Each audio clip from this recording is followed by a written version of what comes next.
Hello, everyone, and welcome to another day of AP World History Modern live streaming. Um, you may or may not know this, depending on your own schedule, but today is Friday, which means we get the next 2 days to just sit around the house and we don't have to go out and do anything. Well, okay. It's Friday, and that doesn't have the same meaning that it used to, but it does mean there's new music every Friday. And so we get to celebrate the likes of Kelly Clarkson, Kelly Rowland, and Demi Lovato today. So since we can't do that for the next 30 minutes, let's dig in here to a little bit of AP World History. Just another reminder, I'm Mr. Smith, and I am from MacArthur High School in Irving, Texas. Before we dig in too deep into today's discussion, let's review our homework assignment from Mr. Logereau yesterday. Yesterday, Mr. Logereau spent a lot of time talking to us about context and how to better understand context. So, Mr. Logereau gave us a prompt and challenged us to come up with some ideas that might help us provide context or the bigger picture for this, or the bigger picture for this prompt. So let's take a second and look at the prompt. It says, in the period from 1450 to 1750, the development and interactions of belief systems often had political, social, or cultural implications. Develop an argument that elevates the extent to which belief systems affected at least two land-based states in Asia or Europe differently in this period.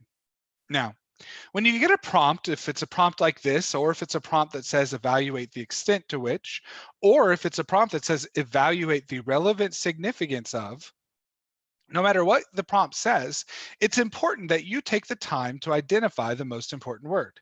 What word in the prompt tells you what your answer should be about?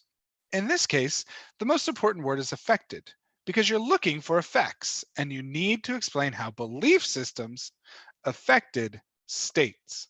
So your thesis should contain effects. For example, belief systems affected states because land-based states had to deal with multiple different had to deal with diverse belief systems that believed different things.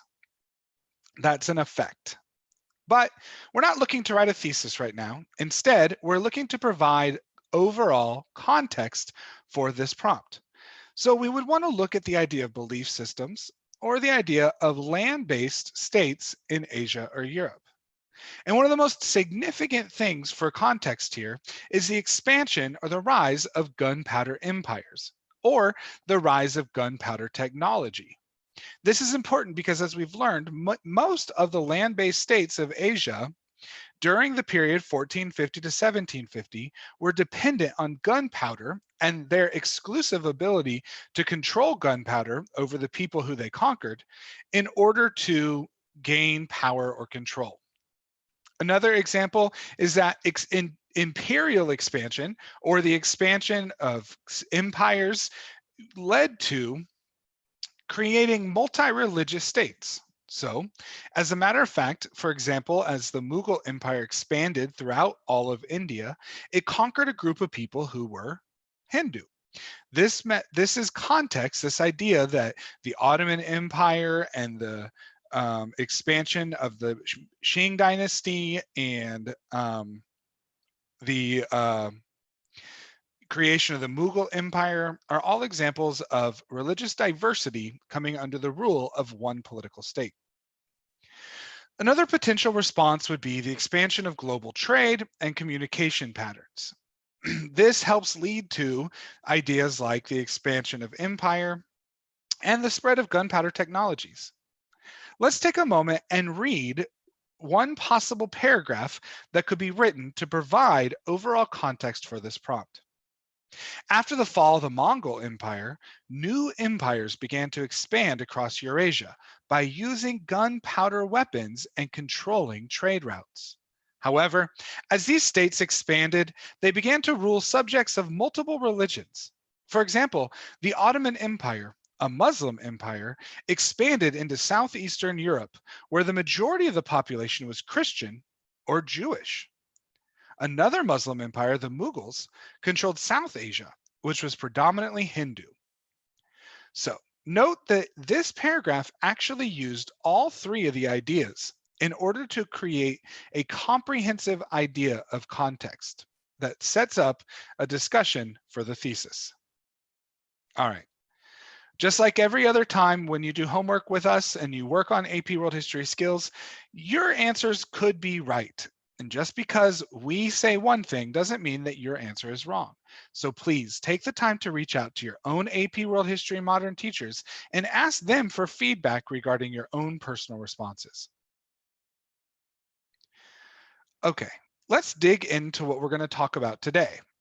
Take one moment and read the prompt below. Read the document below. As you read, I want you to consider, what is the author's primary claim? What claim is this author making? I'll give you 2 minutes.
Okay, so in this document, the author's primary claim is about what the effects of religion over man or over people, and the idea that no belief penetrates more deeply into the hearts of men than religion or divides them more widely from each other. See, this author, who is the Catholic Chancellor of the Kingdom of France, I'm not great with French, so I'm not going to try to pronounce his name, is telling us that that religion and religious differences can create a serious divide between people, even people who might have other common traits, like being from the same home, even from the same city. But religious differences can provide such a profound difference for those individuals that they can even lead to violence, as he says in the last sentence of the paragraph, that can produce rebellion.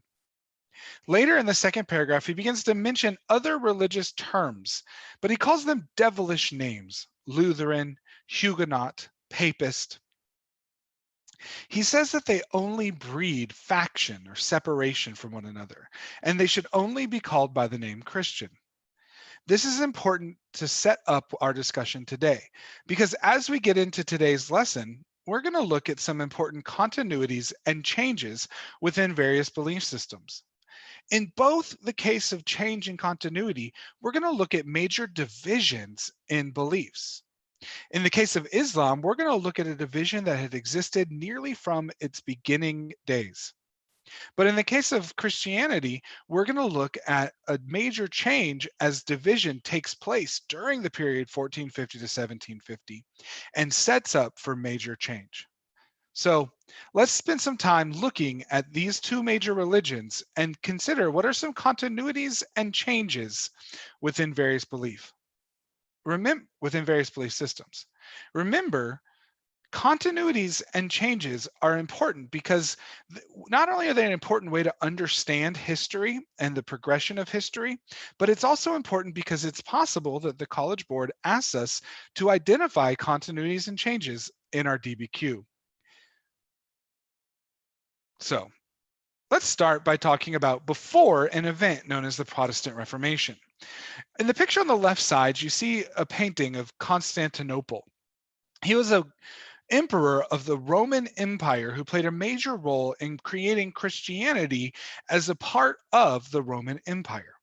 And when the Roman Empire fell, Christianity had already been a dominant force across the Roman Empire. So as Europe entered a period that we now call the Middle Ages or medieval times or the Dark Ages, as we look at that period, we know that one of the most dominant forces over people, oftentimes even more dominant than the political powers, the monarchs, and the lords, was the Catholic Church. And the Catholic Church had extraordinary power over the people. They could influence the actions and behaviors of governments and individuals. And we can remember back to learning in when we discussed Unit 1, we can think back to how the Catholic Church even had the power to persuade people to go and fight off in a distant land through the Crusades. So we know that prior to 1450, the Catholic Church had a massive amount of power in people's lives, both genuine power and more subtle influence over their actions and behaviors. Like in most states, as a matter of fact, the Catholic Church could tax people. And one of the most famous things that the Catholic Church did at the time was something called indulgences, where when people sinned or did wrong against God, in order to receive the appropriate forgiveness, they had to buy indulgences. That meant they could only get to heaven when they died if they had spent the appropriate amount of money during their lifetime. On the right side, you see an example of the power of the people in the church. You see an example of the power the church has over its people. In the 1300s, a man named Jan Hus was a leader of a movement against the Catholic Church, and particularly against what he saw as the poorly described necessity of the priesthood. He questioned the necessity of the priesthood and even the necessity of only keeping the Bible in the Latin language. In response for his objections to the Catholic Church, Jan Hus was burned alive. And you can see here in this image just before he's burned alive. It demonstrates the power of the Catholic Church. But much of this power changed after the writings of a man named Martin Luther. Martin Luther was a German monk, and as a German monk, he had the education necessary to read the Bible for himself. At this time in European history, it was actually really uncommon for people to be able to read the Bible for themselves. The Bible was exclusively written in Latin. Even though that wasn't the original language for the Bible, or at least not all parts of the Bible at the time was exclusively written in Latin language, and it wasn't allowed to be translated into other languages. But most people didn't speak Latin. They spoke what we call a vernacular, or a local common tongue, the early stages of English or French or German. However, the Bible was translated in Latin, so many people had no access of it to themselves. They could only access the Bible through their educated priest. Martin Luther objected to many parts of the Catholic Church, and his objections were mostly about the corruption, what he saw as the corruption of the church, and the way the church had manipulated the words of the Bible in order to benefit the people or the leaders of the church, rather than to demonstrate the truth of Jesus Christ. So Martin Luther issued what is called the 95 Theses. And rumor has it that he nailed the 95 Theses to the front door of a famous German Catholic church. He also had these published, and they were able to be printed because, as we talked about earlier, in the period 1200 to 1450, technology spread along trade routes such as the printing block, and printing methods came from China to Europe. So that by the 1500s, 1517 to be precise, when Martin Luther published his 95 Theses, they could be quickly replicated. Some of the key aspects of Martin Luther's objections to the Catholic Church included the selling of indulgences and simony. Indulgences, as we spoke earlier, was people buying their forgiveness from God for their wrongdoings. And simony was people paying for church offices. The heart, however, of Martin Luther's rejection of the Catholic Church was in the phrase faith alone. See, he believed that it was one individual's responsibility to create a relationship with God and to earn salvation through faith alone. That it was through the idea of having faith in God that would provide salvation, not following a set of rules or paying for forgiveness, or many of the other ways that the that the Catholic Church defined it. He also believed that because it was about faith alone, that everyone should have access to their own religion, that they could speak directly to God rather than speak to God through saints or priests. And he believed that the Bible should be translated into vernaculars so that people could read it. One important reality of Martin Luther's concept of faith alone was that faith alone was also a woman's responsibility, that she could receive her salvation through faith alone, rather than having to depend on a male priest in order to help her get her salvation. This was important because it gave women access to the religion in a new way.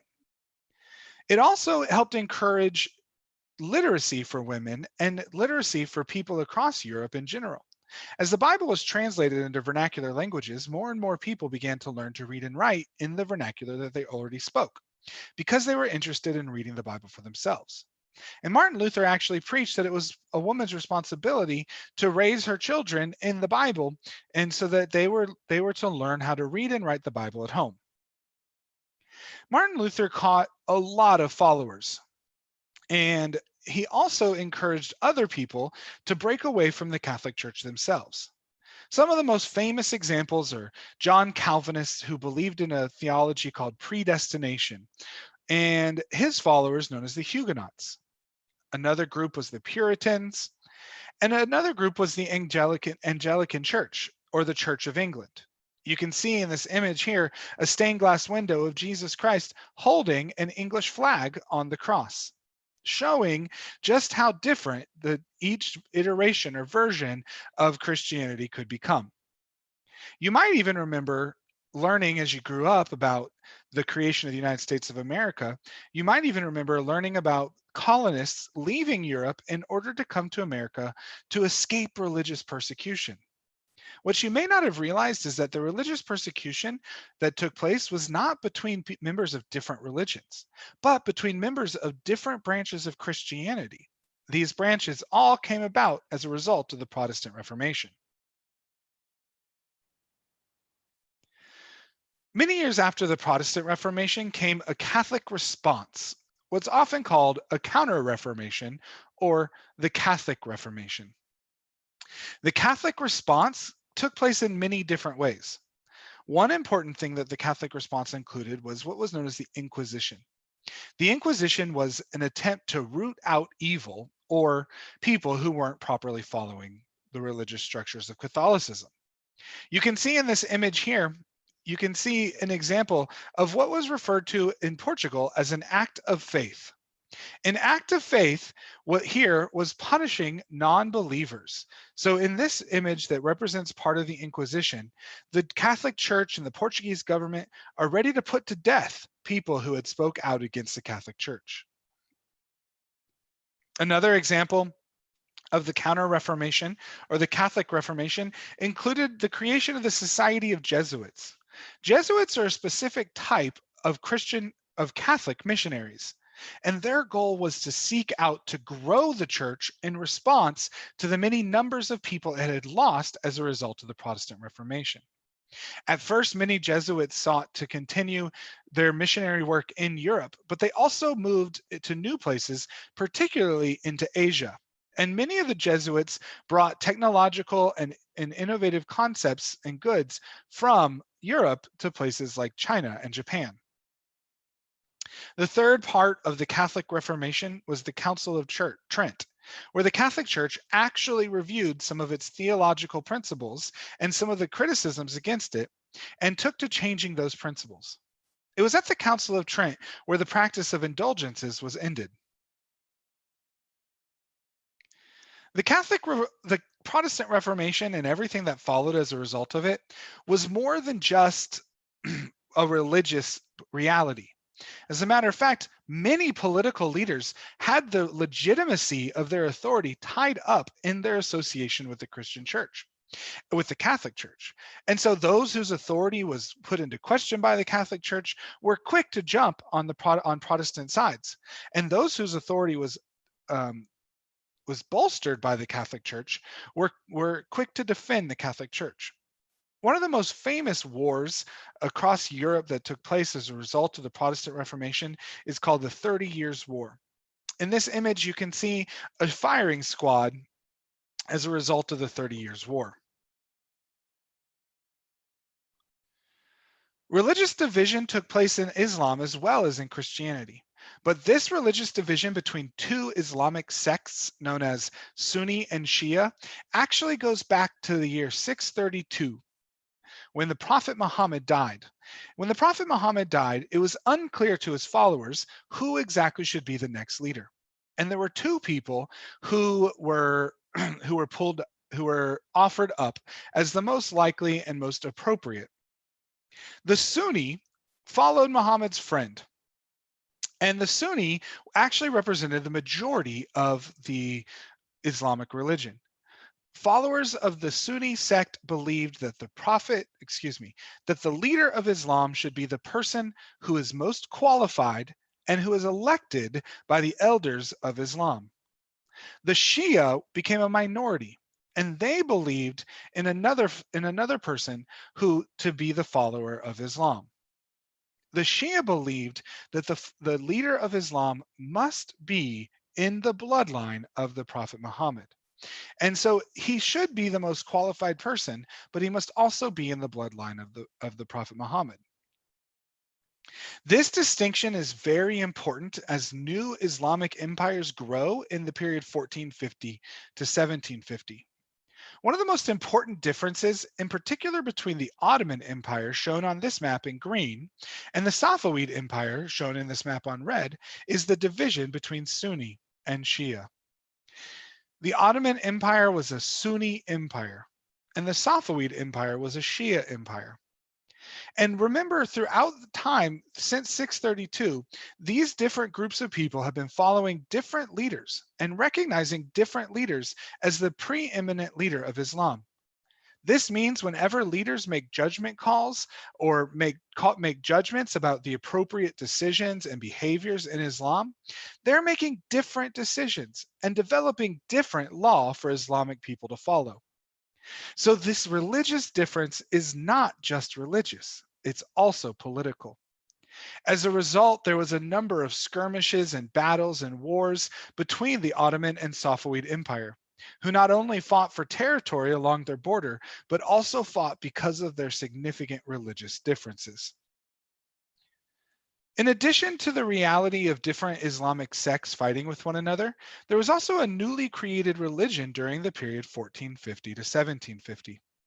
In India, under the rule of the Mughal Empire, the Muslim people represented maybe 20% of the population, and most of the population was Hindu, probably about 77 to 78% of the population was Hindu, with only a small percentage of the population representing other various religions. The ideas of different Mughal rulers led to different responses to religious ideas. For example, some religious rulers, like Akbar, had strong ideas about religious tolerance, and others, like Aurangzeb, wanted to enforce the rules of Islam on the people of India. During the time of the Mughal rule, a new religion was developed called Sikhism. Sikhism is a religion that mixes together many of the concepts of India, including, most importantly, the monotheism of Islam and many different aspects that come from Hinduism. The founder of Sikhism is pictured in this image here named Guru Nanak, and they believed in one superior being and followed the teachings of the 10 gurus, Guru Nanak and his 9 successors. Sikhism is important in world history because it's an example of an important and consistent trend throughout world history called syncretism. We've discussed syncretism in our lessons before, and we'll definitely discuss syncretism in our religion in our lessons again. Syncretism is when, because of migration, because of imperial expansion, because of long distance trade, different religious ideas, or even just different cultural ideas, mix together to create something new. Okay, let's take a moment and let's look at major changes and major continuities that took place between 1450 to 1750. I'm going to put 3 minutes on the clock and I'm going to give you some time to try to answer this, to brainstorm everything we've discussed. My advice is first you go through and you brainstorm what you remember. And then if you need to, go back through your notes from our discussion today and brainstorm what changed and what stayed the same about belief systems during the period 1450 to 1750. I'll put 3 minutes on the clock.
Take about 1 more minute to brainstorm major changes and major continuities in belief systems during the period 1450 to 1750.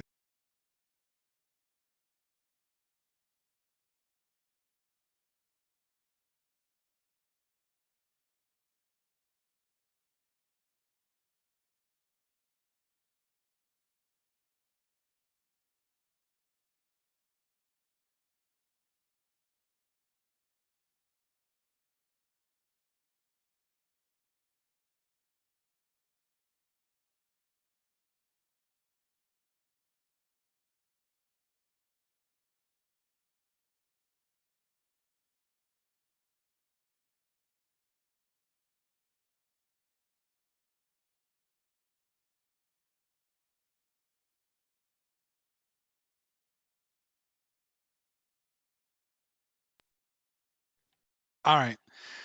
Since I don't have the opportunity to call on you and give you a chance to share some of your thoughts, let me share with you some of my thoughts. One major change that we talked about today was the existence of the Protestant Reformation and how the Protestant Reformation led to new branches of Christianity: Catholic, Lutheran, Protestant, Calvinist, and Anglican, all different examples of new branches of Christianity. And eventually, even more would add on to that. Another change is that the Catholic Church made changes of its own to make up for the losses associated with the Protestant Reformation. Many states go to war over religion, sometimes leading to new political leaders. And new syncretic religion in India called Sikhism. There were also a couple of continuities that we discussed today. Despite the Protestant Reformation, Catholicism remained major religious force in many parts of Europe. So while they lost many members, they didn't become obsolete as a religion. Another example is that the division in Islam between Sunni and Shiism continued to lead to violence even before 1450, but especially between 1450 and 1750 as the Ottoman and Safavid Empire went to war with one another. Okay, we're going to do a little bit different of an activity for your exam practice today. It's been a week since we stopped to discuss exactly what your AP World History test will look like. And so I want to take the time to make sure that you're thinking about what you have to do on your AP World History test. Again, you're going to have 1 DBQ and 5 documents, but the rubric is a little bit different than the normal AP rubric. So this time, this weekend, I want you to spend time thinking about what do I have to do to get a point on my AP World History DBQ. So here's what you're going to write. Create a chart just like this one and write out what's a short way to think of each point. I'll take number 2, for example. There's an easy one-word way to describe that point. It's the thesis point. So you can just call that thesis. But then in the third box, I want you to write, what do you have to do to earn a thesis point? What do you, the student, actually need to put in your essay to get a thesis point? So Mr. Logereau is going to go over with this rubric with you at the beginning of the period Monday as you begin to discuss Unit 4, Maritime Empires. So Monday, we're going to start digging into the other major aspect of Unit 4, which is Maritime Empires. Thank you guys so much for spending this time with us today. We'll see you Monday. Hope you have a great weekend.